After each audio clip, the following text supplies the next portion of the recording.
You might have the goal of radical self compassion, but find that when you're stuck in self hate, you're so regressed, so stuck that there's little access to any nurturing or self caring feelings. In other words, there's no one home to hold the inner child. Because the deep roots of feeling flawed have such a grip, the nurturing step of rain takes practice and it takes experimentation. As you'll see in this session, there are different pathways of nurture that can bring the great healing of radical compassion. Now, to step back and look at the big picture for a moment, you might ask yourself, what does an infant most need? And as we sense into that, we can sense, well, an infant needs to be seen and loved. There's a very profound statement from the psychologist Cozzolino. He says, we are not the survival of the fittest. We are the survival of the nurtured.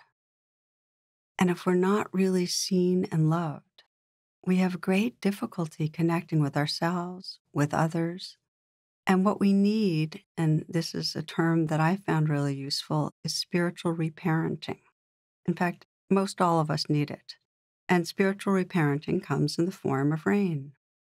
So from that perspective, the key part of investigating is that just as a caring parent would seek to understand the child, when we're investigating for ourselves, well, what hurts? What do you need? There's a real quality of interest and gentleness. Just to remind you of that when you're investigating inwardly, interest and gentleness, that's part of nurturing. And then with the act of nurturing, we've explored already one way of doing it, which is where we're offering ourselves comfort. And I often think of it as we're offering it from our own high self or from the most awake part of our heart, what I sometimes call our future self, who we're evolving into being. But as I mentioned, sometimes there's no access to that. So what I'd like to do now is explore other pathways to nurture when we can't offer it to ourselves.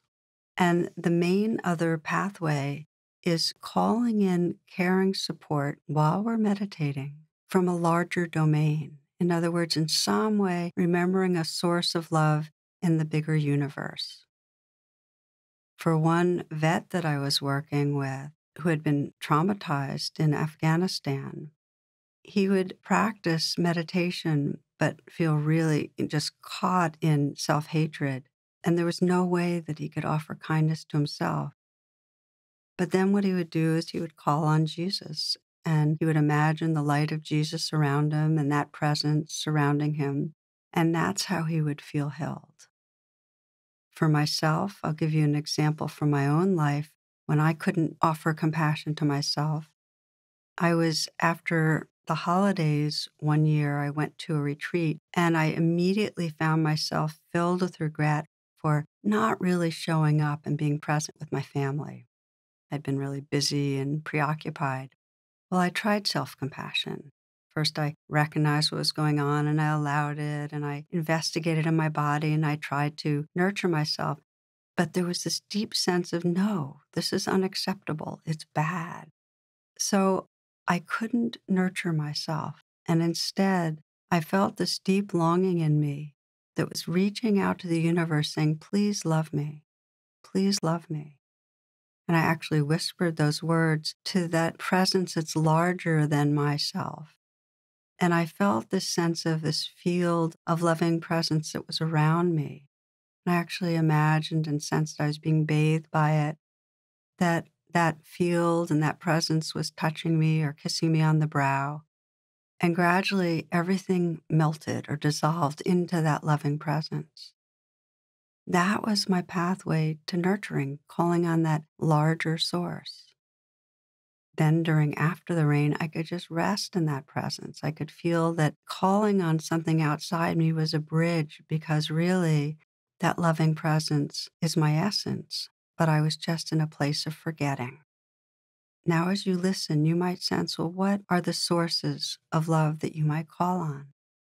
For many people, that loving presence comes through their pet, their dog or their cat. For some call on their grandmother or on a child and their innocence and love or on a dear friend.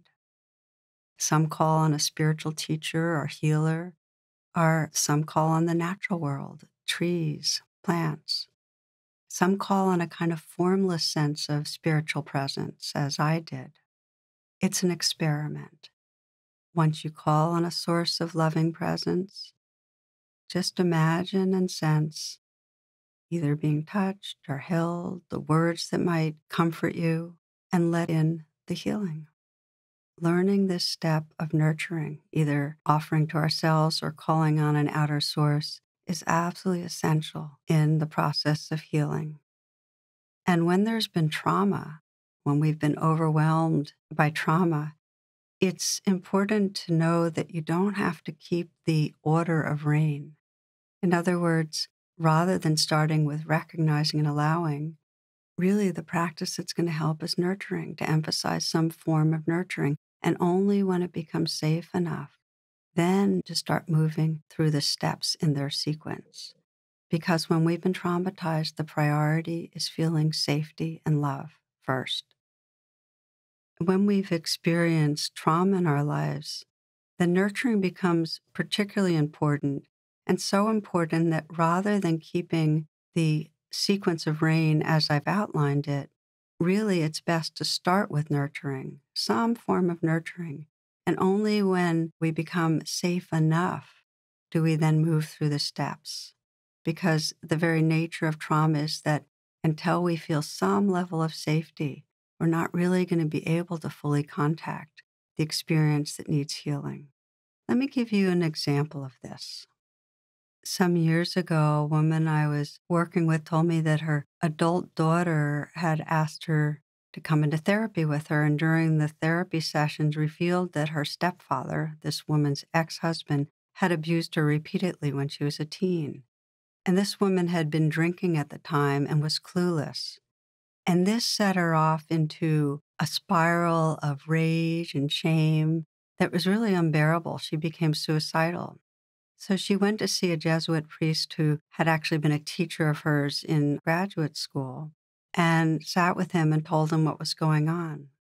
And he took her hand in his and he drew a circle at the center of her hand. And he said, "This is what you're experiencing right now. This is the horror and the rage and the hurt and the fear. And you have to feel this. But also remember this." And he put his big hand over her. "And this is the mercy of the divine." He said, "If you can feel what you're feeling, but remember that mercy, you'll discover a compassion and healing you've never known." So over the months, whenever she would get possessed by the rage or the shame, she would feel the priest's hand, that kind of loving gesture, and a sense of a very forgiving universe. And that helped her to begin to open to the pain, that pain right in the center of her hand. And in time, what she said was that she realized that it was her own compassion holding that pain. And she discovered a kind of heart space that could be with what was there. But I share this with you because when she was really in the thick of trauma, she had to repeatedly just sense some outside source of loving, helping to hold the pain. And then she began to much more systematically be able to recognize and allow what was going on and feel it directly and offer comfort from her own compassionate heart. So again, when there's trauma, sometimes it can take months or years where we just are doing the nurturing. And then we begin to bring in more deep investigating and opening to what's there.